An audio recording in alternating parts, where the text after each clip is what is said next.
Veux-tu que les choses changent une bonne fois pour toutes pour toi? Veux-tu vivre des expériences, des résultats différents que ceux que tu as obtenus dans certains domaines de ta vie jusqu'ici? Alors cette vidéo est pour toi aujourd'hui. Au terme de cette vidéo, je te donnerai les 3 étapes qui te permettront certainement d'obtenir du changement dans les domaines de ta vie qui ne te satisfont pas aujourd'hui. Je reprends la célèbre citation d'Albert Einstein qui disait que espérer obtenir des résultats différents tout en utilisant toujours les mêmes moyens et les mêmes procédés révèle du ridicule et même de la folie. Et je vous avais dans une précédente vidéo expliqué que si on veut que les choses changent, à défaut d'attendre toujours que ce soit l'extérieur qui change, que ce soit les circonstances qui changent, que ce soit les personnes à l'extérieur qui changent, il est préférable de se changer soi-même. Alors, il s'agira de ça aujourd'hui. Nous allons parler de comment se changer soi-même pour obtenir des résultats différents dans les domaines de la vie qui ne donnent pas satisfaction. Comment se changer soi-même? Et j'aborderai ce changement en 3 étapes. Premièrement, nous parlerons de comment changer le système de croyance, comment changer les pensées et comment agir différemment. Et donc, vous devez comprendre déjà comment le cerveau humain fonctionne. Le cerveau humain est la formidable machine, le formidable outil que l'être humain dispose pour parvenir à la réussite, pour parvenir au succès. Et vous devez savoir que 80% de ce qu'on obtient, des résultats qu'on obtient, des habitudes, des actes que nous posons, est en réalité commandité par une partie de notre être qu'on appelle le subconscient. C'est le subconscient qui dicte, qui programme tous les actes que nous faisons de façon machinale, de façon automatique. Et ce n'est que 20% de ce que nous posons comme acte, c'est-à-dire des résultats que nous posons, qui est commandé par la partie consciente de notre être. Vous pouvez comprendre que si on veut obtenir un changement sur soi-même, si on veut obtenir des actes et des résultats différents, il vaudrait mieux jouer sur la partie subconsciente de notre être qui, elle, est en charge de 80% de tous les actes que nous posons. Or, la plupart des personnes commettent l'erreur de chercher à jouer sur la partie consciente de leur être, de forcer leur partie consciente pour obtenir des résultats différents. Ceci, c'est une erreur parce que les résultats seront piètres. Le véritable boss de votre bateau, le véritable pilote de votre bateau, c'est bel et bien votre subconscient. Alors, vous devez commencer à comprendre comment fonctionne votre subconscient si vous voulez obtenir des résultats différents. Et pour comprendre comment fonctionne votre subconscient, vous devez savoir que votre subconscient fonctionne sur la base de programmes, sur la base de croyances qui ont été enregistrées très tôt dans votre vie, dans votre enfance, quand vous n'étiez même pas encore conscient. C'est pour cela qu'on appelle cette partie de votre être le subconscient. Il y a eu des croyances qui ont été bien ancrées à l'intérieur de l'enfant que vous étiez et qui ont été renforcées par l'éducation que vous avez reçue et par l'environnement dans lequel vous avez eu à évoluer. Et c'est selon ce système de croyances que vous avez bâti une routine de pensée qui a créé en vous des actes que vous avez commencé à poser de façon routinière. Et ces actes-là sont devenus des habitudes. Et ces habitudes sont devenues votre caractère. Et ce caractère est devenu votre nature. Donc, si vous voulez vous changer, il faut aller à la source au niveau de votre subconscient et commencer par jouer sur votre système de croyances. Première des choses, on ne force pas le subconscient. La célèbre phrase qui dit qu'il faut sortir de sa zone de confort pour changer est une phrase qui n'est pas véritablement réelle sur le plan pratique. Parce que le subconscient, on ne le force pas. Le subconscient, on l'amène au changement, mais on ne le force pas. Vous n'allez pas demander à votre subconscient de sortir de sa zone de confort. Non, vous allez amener graduellement dans un processus volontaire et conscient votre subconscient vers le changement que vous voulez dans votre vie. Et ceci commence donc par jouer sur votre système de croyances. Je vous ai déjà parlé dans une précédente vidéo du fait que chacune des habitudes, chacun des actes que vous posez de façon quotidienne est régi par une croyance qui est inscrite dans votre subconscient. Donc, vous devez identifier ces croyances-là. Et deuxièmement, vous devez répertorier les croyances que vous voulez pour le changement que vous voulez. Donc, tout part déjà de l'objectif que vous vous êtes fixé. Vous devez avoir une vision claire. Ça aussi, je l'ai dit dans une précédente vidéo. Donc, dépendant de l'objectif que vous voulez, dépendant de la vision que vous voulez, du résultat que vous voulez dans le domaine de votre vie qui ne marche pas, vous devez commencer par jouer sur votre système de croyances. Vous avez identifié quel est le système de croyance que vous avez actuellement. Pour savoir le système de croyance, je vous l'ai dit déjà, il faut regarder tout simplement les actes que vous posez de façon spontanée dans ce domaine-là. Ces actes-là vous diront quel est le système de croyance qui est enregistré dans votre subconscient. Donc, vous devez maintenant changer de système de croyance. Et pour changer le système de croyance, il faut juste vous connecter à des personnes qui pensent comme le résultat que vous voulez, à des modèles de réussite dans le domaine dans lequel vous êtes en échec, entre guillemets, actuellement. C'est pour cela que le coaching est important. C'est là où le coaching rentre véritablement en jeu. Parce que le coaching va changer le système de croyance de celui qui se soumet à cet acte-là. Vous n'avez pas besoin forcément de recruter un coach, non. Vous pouvez vous coacher vous-même justement en suivant juste des audios, des vidéos de personnes qui tournent autour des thèmes que vous voulez, des thèmes de succès que vous voulez.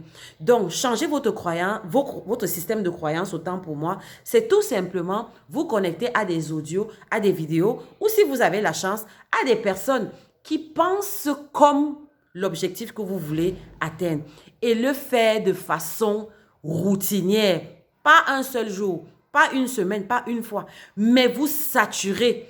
Saturez-vous de ces vidéos, saturez-vous. Par exemple, si vous avez un problème de manque de confiance en vous, alors vous devez vous saturer de personnes, d'audio, de vidéos, d'un environnement qui ne parle que de confiance en soi. De personnes qui ont confiance en elles ou d'audio ou de vidéos qui motivent la confiance en soi. Et vous devez vous abreuver de ça matin, midi, soir. Vous ne devez que suivre ça, que regarder ça. Ça va permettre de remplacer votre système, de réécrire votre système de croyance. Et une fois que le système de croyance, au fur et à mesure que vous allez le faire, ce travail demande de la persévérance. Je vous ai dit, ce n'est pas quelque chose qui va se faire en un an. Le système de croyance que vous avez actuellement et qui vous donne les résultats décevants dans certains domaines de votre vie aujourd'hui ne s'est pas inscrit dans votre subconscient en 2 semaines. Ça s'est bâti pendant des années durant votre enfance et ça a été renforcé par certaines expériences que vous avez vécues durant votre adolescence et même au début de votre âge adulte. Ça veut dire que vous allez devoir prendre le temps nécessaire si vous voulez reprogrammer votre système de croyance. Donc, ça doit devenir un système de vie. Vous devez vous dire que je dois le faire sur une base en termes d'années. C'est vraiment l'unité de base. Vous devez vous saturer et l'unité de base temporelle doit être l'année. Vous devez vous saturer tout le temps de sujets qui tournent autour de la thématique que vous voulez atteindre comme objectif final en termes de réussite. Et une fois que vous avez fait ça autant pour moi, vous pouvez passer à l'étape 2. L'étape 2, justement, est l'étape de changer son système de pensée. Une fois que vous avez changé votre système de croyance ou bien vous vous êtes déjà mis dans ce travail personnel sur vous-même où vous vous abreuvez tout le temps d'audio, de personnes, de paroles qui tournent autour de l'objectif que vous voulez atteindre, alors maintenant, vous devez travailler sur vos pensées. Oui, il est possible de travailler sur ces pensées. Il est possible de sélectionner les pensées qu'on veut entretenir. C'est un effort que vous devez faire et c'est un effort conscient. Personne ne fera cela pour vous. Pourquoi? Parce qu'il y a une loi qui est établie qui dit que tel il est, telles sont les pensées de son cœur. C'est une loi spirituelle. C'est une loi invisible et c'est une loi qui est établie. Si vous voulez obtenir des résultats différents, vous devez interroger les pensées que vous alimentez en vous tout le temps. Vous êtes la personne à laquelle vous parlez le plus dans votre existence. Il y a des statistiques qui parlent de quelque chose comme 80 000 pensées qu'on se donne en journée. 80 000 pensées. Vous imaginez, vous devez jouer dessus. Vous devez analyser les pensées que vous avez chaque jour. Et ne plus laisser cette partie de votre être aller tout simplement à la dérive. Non, parce que si vous n'avez pas un contrôle sur votre pensée, alors ne vous interrogez pas, ne vous étonnez pas des piètres résultats que vous avez dans votre existence. Parce que vos pensées sont véritablement les graines qui vont amener le succès ou l'échec de demain. Donc, si vous voulez expérimenter un succès demain, commencez à travailler vos pensées sur la thématique que vous voulez obtenir. Je reviens toujours à l'exemple de la confiance en soi. Si vous avez un problème de confiance en vous et que vous voulez avoir plus confiance en vous, après avoir travaillé le système de croyance de l'étape 1, maintenant, chaque jour, vous devez veiller à vos pensées. Et chaque fois que vous sentez une pensée de mauvaise estime de soi, une pensée dépréciative, péjorative sur vous-même, vous devez la bloquer. Vous devez la bloquer. Donc, c'est un travail de chaque instant, de chaque seconde, tout au long des 24 heures d'une journée. Vous devez veiller à vos pensées et chercher toujours à mettre dans votre cœur, dans votre tête, que des pensées qui vont dans le sens de l'objectif que vous voulez atteindre d'ici quelques années. Si votre objectif est d'avoir confiance en vous, vous devez vous rassurer que les pensées que vous nourrissez chaque jour, chaque seconde, sont des pensées de confiance en soi, sont des pensées d'estime de soi.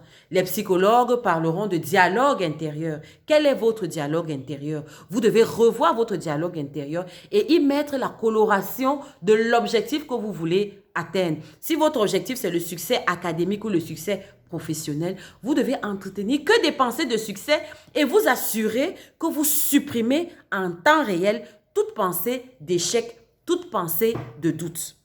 Et une fois que vous avez validé cette étape 2, alors vous pouvez passer à l'étape 3. L'étape 3 sera d'agir différemment.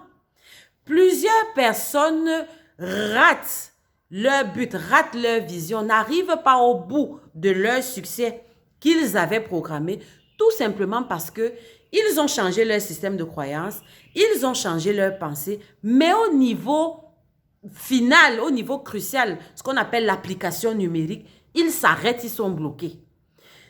Tant que vous ne posez pas des actes différents, vous n'aurez pas des résultats différents. Tant que vous ne prenez pas la résolution de faire un pas après l'autre vers la direction que vous voulez, ne vous attendez pas à avoir des résultats différents.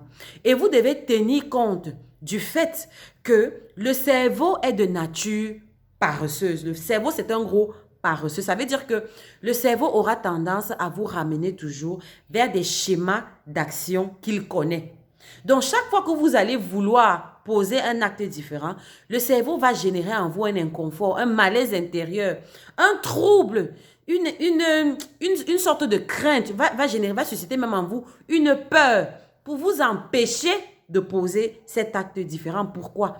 Parce qu'il a tendance à rester dans ce qu'on appelle la zone de confort. C'est pour cela que si vous avez respecté les étapes dont je vous ai parlé, si vous avez changé votre système de croyance et si vous avez veillé à vos pensées, à partir d'un certain moment, poser des actes différents ne sera plus aussi difficile que ça. Ce que les gens commettent comme erreur, c'est qu'ils se lèvent et ils commencent à poser des actes différents avant d'avoir suivi toutes ces étapes-là. Si vous n'avez pas sensibilisé votre subconscient, si vous n'avez pas sensibilisé votre subconscient en modifiant votre système de pensée et en modifiant votre système de croyance, ce sera difficile pour vous de poser des actes différents. Très vite, votre cerveau va vous ramener strictement à la position N0 initiale. Vous n'allez pas obtenir de changement, vous n'allez pas poser ces actes. C'est pour cela qu'il faut sensibiliser le subconscient. Une fois que vous l'avez fait, alors planifiez des petits actes au jour le jour. Des actes qui vont dans la direction du succès que vous voulez.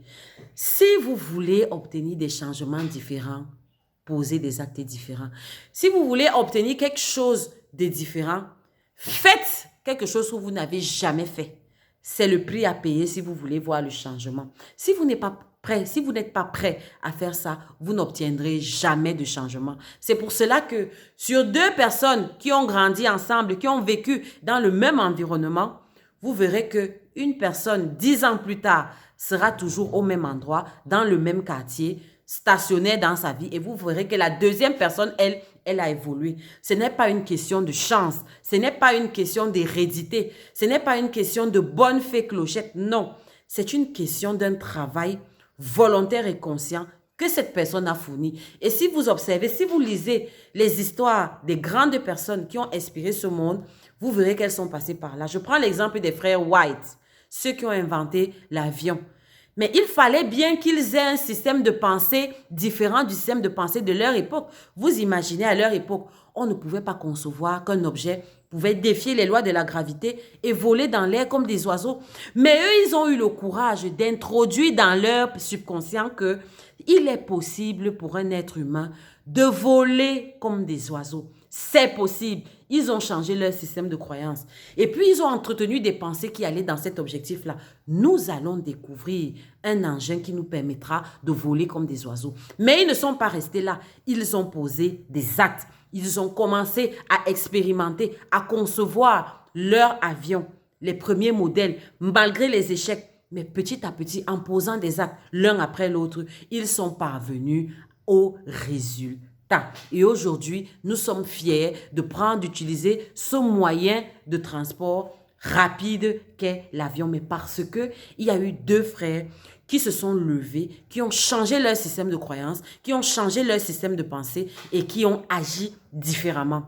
Si vous voulez sortir de la masse, si vous voulez sortir du lot, en résumé, changez votre système, croyez différemment, pensez différemment, mais surtout, agissez différemment. Et toutes les grandes figures à succès de l'histoire sont passées par ce processus. Regardez Rosa Parks aux États-Unis lors de la ségrégation raciale. Comment une noire pouvait imaginer dans sa tête qu'elle pouvait s'asseoir sur une place réservée aux blancs? C'est parce qu'elle a changé son système de croyance, parce qu'elle a changé son système de pensée et parce qu'elle a agi différemment. Martin Luther King, comment il a fait? Les mêmes étapes. Pensez différemment, croyez différemment autant pour moi, pensez différemment, mais surtout, agissez différemment. Je suis Marie-Évo Diacono. Que Dieu vous bénisse. Ciao. Bye bye.